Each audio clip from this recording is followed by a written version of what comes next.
I'm Erica, and I'm an opera singer. I'm Lewis, and I'm a conductor. And we're married.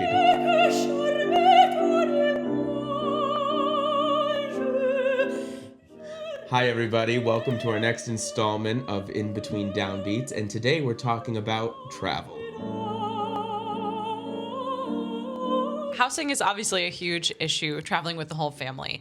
And one of the issues that you run into is that a lot of companies, they want to put you up in a hotel. While that is very convenient for the company, very inconvenient for a family. And so one of the things that we like to do is be in open communication with the company. And sometimes they're willing to help find an Airbnb, for example, that's a similar cost to what the hotel would be. When we're looking for a house, we have to see if there's a room for a crib right now for little Louie, and we had to do the same for Ava. Is there a place where they can feel comfy? And we love to cook. We want to make sure there's, pots and pans and knives and everything that we can make meals, because again, when you have a family on the road, you're probably not eating out a lot. This answer also changes depending on the age of your children, because a very small infant is very adaptable. You could have just a small crib. You could even be in a hotel room and make it work. Yeah. Whereas with the slightly older kids, we try to make the environment as close to home as we can. I bring our sound machines, and that really helps to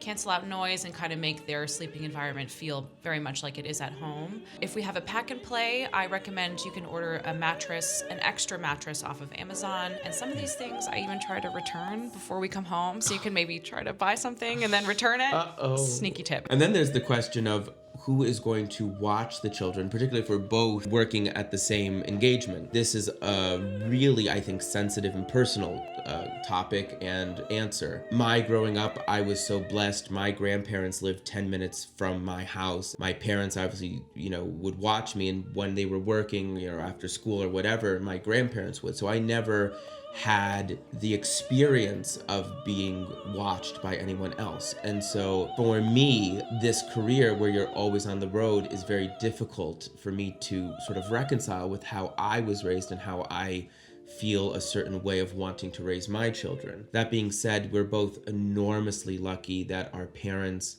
have helped us watch the kids come with us so much of the time. That's a huge blessing. What we have done in the past when I've been alone for a few days on a gig with the kids is that I've worked with the company to find someone who will actually watch the kids at the rehearsal space in a different room, obviously. I could check up on them if it was someone that I didn't know very well.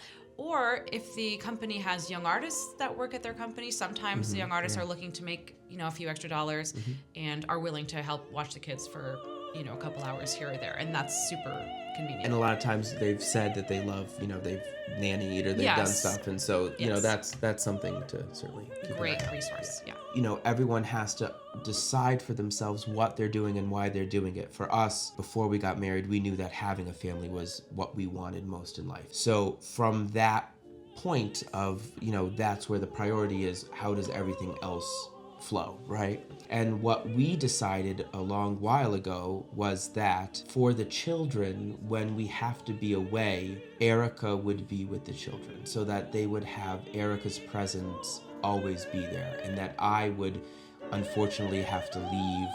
And, on my days off, so many times I remember when you were in Los Angeles and I was in Atlanta, it was cross country, but it was a nonstop flight. So on my day off, the one day off, I would take the flight and come see everybody. I remember the first time after Ava was born, because we were together, and then I got the call to go conduct in Los Angeles. I was so happy, obviously, to get that opportunity, and then we were at my parents' house, remember, and the reality hit me that I was not going to be there for every moment with Ava, and I lost it. I totally started crying uncontrollably, and then you started crying, and yeah, it's tough. Definitely tough, but, worth it in the end, for sure. Thanks everyone so much for watching. Please subscribe.